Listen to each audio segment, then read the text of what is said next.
Bagaimana pelaksanaan penilaian PIPK? Ada 5 tahapan yang harus dilakukan oleh tim penilai PIPK.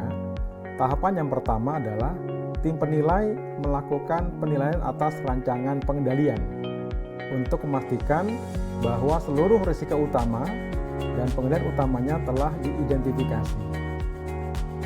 Kertas kerja penilaian rancangan pengendalian ini akan dituangkan di dalam tabel A dan tabel A1. Langkah yang kedua adalah menilai PT dan putiknya untuk memastikan bahwa entitas memenuhi unsur-unsur SPIP dan didukung dengan pengendalian atas TIK yang memadai. Kertas kerja untuk penilaian PT maupun putik ini menggunakan tabel B1 dan tabel B2.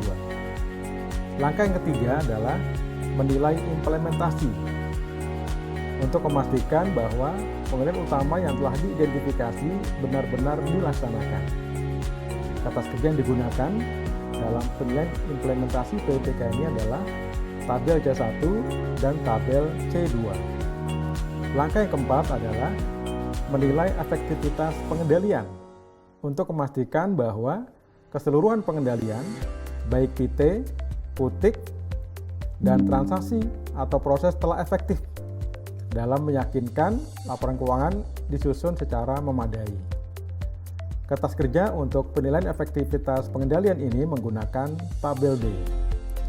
Dan langkah terakhir adalah melakukan kompilasi hasil penilaian untuk mengambil kesimpulan atas efektivitas pengendalian pada keseluruhan entitas. Kertas kerja yang digunakan dalam melakukan kompilasi ini adalah tabel E. Sobat belajar semuanya, terkait dengan tabel-tabel A hingga tabel ini akan kita tampilkan pada bagian terakhir dari pembelajaran penilaian PIPK ini. Bagaimana gambaran umum atas pelaksanaan penilaian PIPK? Gambar ini menjelaskan kepada sobat pembelajar semua tahapan-tahapan di dalam penilaian PIPK. Tahapan pertama, tim penilai akan melakukan penilaian atas rancangan pengendalian, yaitu yang tersaji pada tabel A. Tim penilai melakukan penilaian atas tabel A apabila tabel A mencukupi, berarti ya, maka tim penilai akan melanjutkan pada penilaian pada tahapan implementasi pengendalian. Apabila tabel A tidak cukup, kemudian feedback diterima oleh manajemen, maka nanti tim penilai akan memperbaiki tabel A atau bisa juga membuatkan tabel A1. Selanjutnya tim penilai akan melanjutkan tahapan penilaian implementasi atau pelaksanaan PIPK. Apabila feedback atas tabel A tidak diterima oleh manajemen, maka tim penilai akan jadikan tabel A tadi sebagai temuan, kemudian setelah dilakukan penelitian lanjutan akan dituangkan dalam laporan penilaian.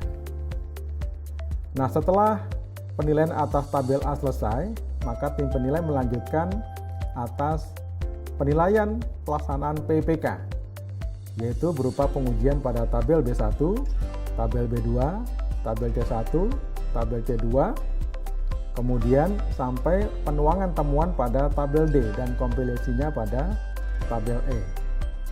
Selanjutnya, tim penilai akan menuangkan hasil penilaian PIPK-nya ke dalam laporan penilaian.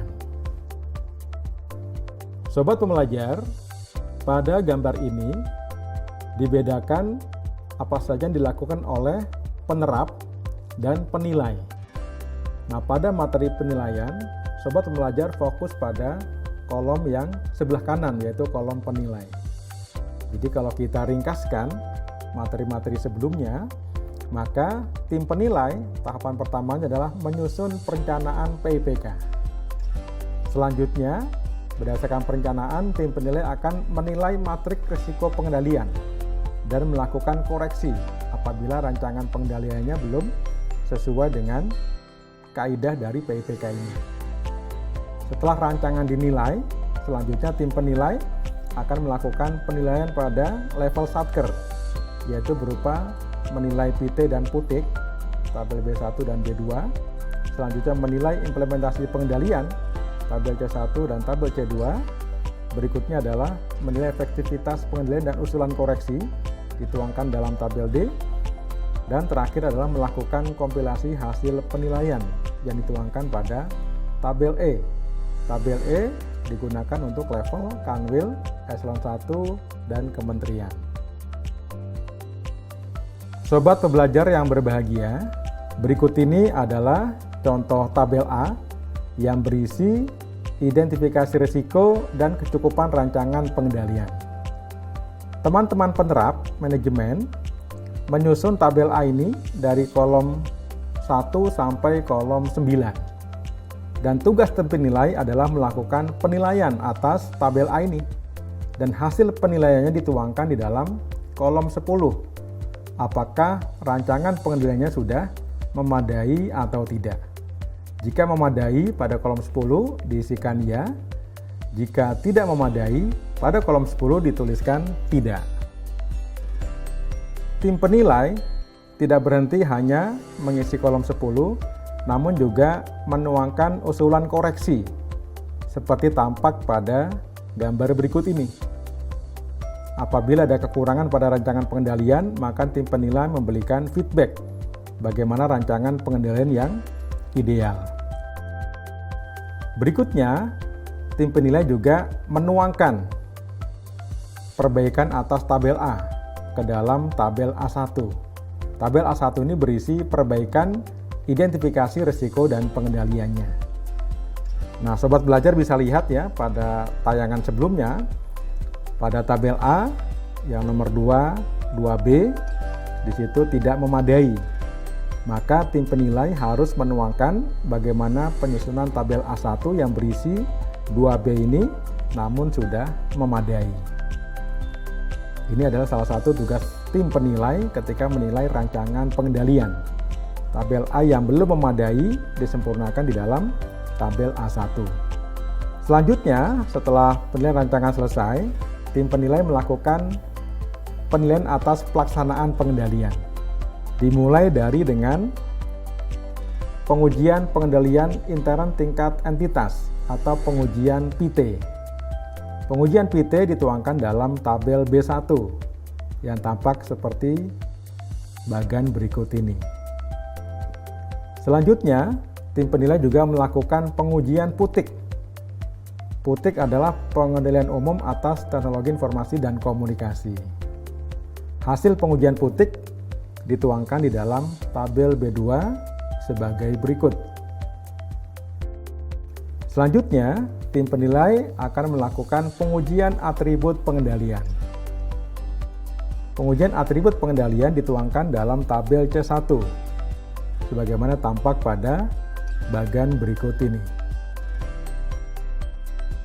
Berikutnya, tim penilai akan melakukan pengujian pengendalian aplikasi yang dituangkan dalam tabel C2, sebagaimana tampak pada bagan berikut ini.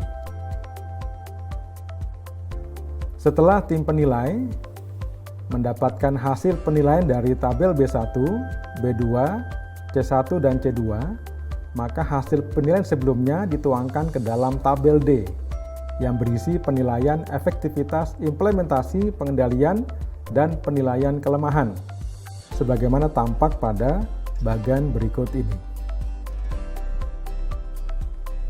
Jika tabel D adalah hasil penilaian untuk level satker, maka untuk kompilasi dari seluruh satker pada level wilayah, eselon 1 sampai pengguna anggaran, akan digunakan tabel E. Tabel E berisi penilaian kelemahan gabungan, sebagaimana tampak pada bagan berikut ini. Bapak dan Ibu bisa melihat hasil akhir dari penilaian PPK adalah penilaian internal mengandung kelemahan material. Berdasarkan kesimpulan ini, maka Bapak dan Ibu sekalian nanti bisa memperoleh kesimpulan dari efektivitas PIPK yang nanti dituangkan dalam Statement of Responsibility.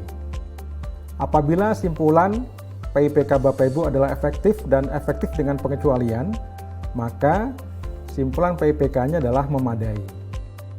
Apabila simpulan PIPK Bapak Ibu sekalian mengandung kelemahan material, maka simpulan di dalam SOR-nya adalah tidak memadai. PIPK yang memadai atau tidak memadai ini nanti dituangkan dalam laporan hasil penilaian, sebagaimana tampak pada bagan berikut ini. Berikutnya adalah terdapat lampiran laporan hasil penilaian, sebagaimana tampak pada bagan berikut ini. Laporan hasil penilaian ini nanti akan disampaikan kepada pimpinan entitas akuntansi atau pimpinan entitas pelaporan. Juga disampaikan kepada tim penilai pada level akuntansi di atasnya. Khusus laporan hasil penilaian oleh unit akuntansi pembantu pengguna anggaran eselon 1, pengguna anggaran, juga disampaikan kepada APIP. Sobat pembelajar, demikian pembahasan mengenai overview penilaian PIPK. Sampai di sini, saya harapkan sobat pembelajar sudah memahami tujuan, langkah-langkah pelaksanaan penilaian sampai kepada pelaporan hasil penilaian. Semoga bermanfaat. Sekian dan terima kasih.